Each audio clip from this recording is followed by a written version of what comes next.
Dans le silence des nations, Dieu parle encore. Sur la terre du Congo, sa voix est plus forte. Chers compatriotes, chers frères et sœurs dans le Seigneur, bonjour. Me voici encore de nouveau devant vous dans cet petit écran. Vous parlez toujours le fardeau que Dieu m'a mis à cœur. À chaque fois, dès que j'ai l'occasion, je vous annonce. Vous savez que mon cheval de bataille ces derniers temps, c'est dans le cadre des nouveaux paradigmes de leadership. Pourquoi parlons de ces nouveaux paradigmes de leadership? Parce que le leadership est à la base de la crise dans nos sociétés. Et le leadership aussi est une solution à des problèmes dans notre société. Le leadership est à la base du développement d'une nation. Il est aussi à la base de la destruction ou le sous-développement d'une société. C'est pourquoi je viens encore aujourd'hui vous parler de leadership. Le monde actuel a besoin de nouveaux paradigmes de leadership.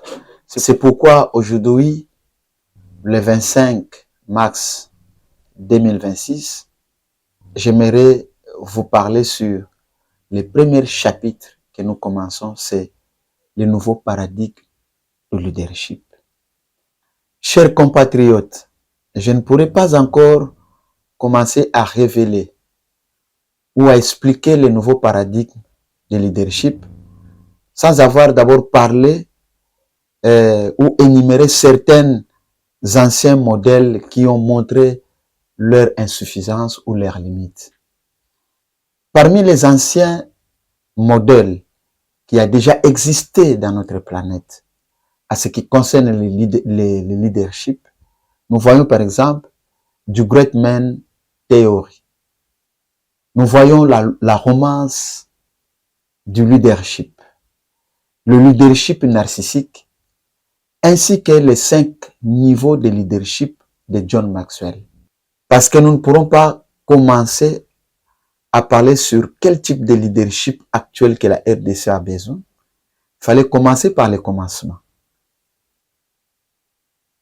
Premier ancien leadership ou premier ancien modèle de leadership, nous voyons le leadership de la théorie du grand homme ou la théorie du héros.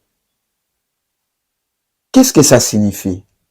Quelles sont les leçons à apprendre dans cet ancien modèle de cette théorie du grand homme? Vous allez voir que la théorie du grand homme parle du rôle historique des héros. Ou encore, ça postule ou ça présente que le leadership est inné. C'est-à-dire, on est leader. Mais on n'acquiert pas le leadership ou on ne développe pas le leadership. Je répète, l'ancien modèle de leadership que nous appelons la théorie du grand homme ou encore la théorie du héros, ça représente ses avantages, mais il y a aussi les inconvénients. D'abord, cette théorie du grand homme prône que le leadership est inné. On n'acquérit pas le leadership, on ne développe pas le leadership. C'est-à-dire, certains hommes naissent avec les traits de leadership. Leurs caractéristiques, de telles personnes qui naissent avec le leadership, c'est l'intelligence. Ça, c'est la théorie du grand homme dans l'ancien ou dans l'ancien modèle de leadership qui prône. Il dit, ceux qui sont leaders, leurs caractéristiques ou leurs traits de caractéristiques, premièrement, ce sont des personnes très intelligentes. Ils ont la sagesse et ils ont des compétences politique. Alors, vous allez voir qu'ils continuent à dire que non, ils sont nés dans une certaine aristocratie et sont souvent les hommes, ou encore sont souvent du sexe masculin. Ce sont eux qui font l'histoire de l'humanité et des organisations. Ça, c'est la théorie de l'ancien modèle de leadership. Et vous allez voir que la théorie du grand homme donne certains exemples. Parce qu'ils disent que ce sont des personnes qui naissent déjà leaders.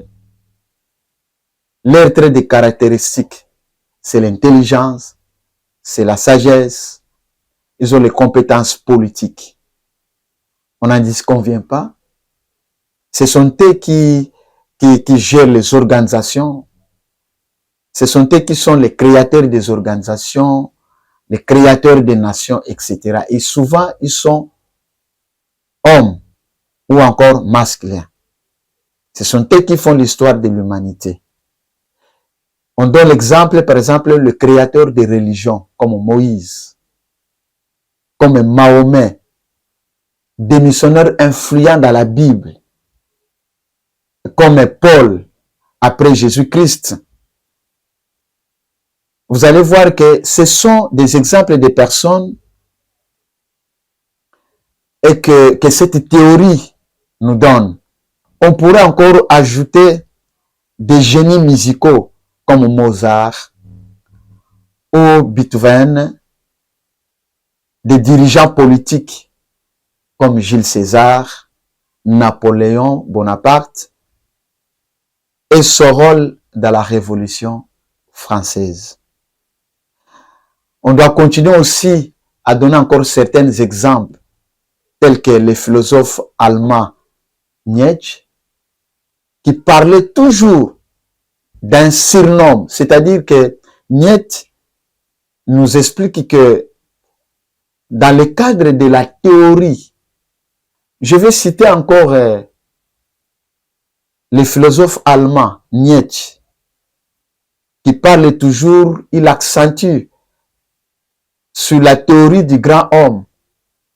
Comme je viens de vous parler que on est leader, Nietzsche, le philosophe allemand, au contraire, lui, il appuie, il dit que les leaders, ceux qui naissent leaders, lui, il les appelle les surnoms.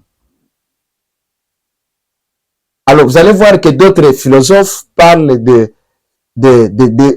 roumains, c'est-à-dire que des personnes au-delà. Alors, vous allez voir que ce type de personnes ou ce type d'hommes apparaissent la plupart du temps dans un contexte de crise. Dans chaque crise multiforme, fait naître de différents types de leaders. Donc, il y a un nouveau leadership qui se plane. C'est dans le même esprit que le philosophe américain Sidney Hook fait une distinction entre l'homme événement. Là, il est en train de parler que l'homme événement est à la base des transformations dans le monde. Il donne l'exemple de pasteur Martin Luther King, qui a transformé les États-Unis par son mouvement des droits civiques. Et l'homme événementiel, il subit et perpètre les programmes établis. C'est pourquoi les héros sont les leaders charismatiques, mais ils ont leurs points forts et leurs faiblesses. Mais leurs défauts, ou les défauts des leaders charismatiques, c'est la disparition des structures après eux. Surtout s'ils ne forment pas les gens. Si le leadership, selon les paradigmes des grands hommes, est une affaire masculine, qu'en est-il de toutes les grandes figures féminines que le monde a connues à travers l'histoire et qui ont marqué des millions de personnes dans tous leurs domaines? Donc, pour dire que cette théorie, c'est l'ancienne théorie. Dans le leadership, il voit seulement plus les hommes que des femmes. Or, actuellement, ce n'est pas comme ça.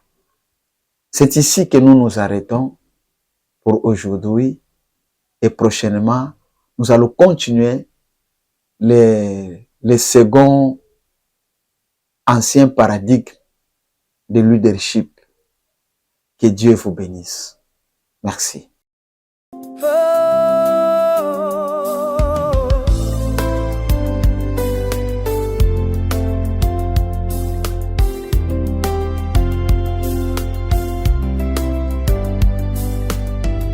Dans le silence des nations, Dieu parle encore. Sur la terre du Congo, sa voix est plus forte.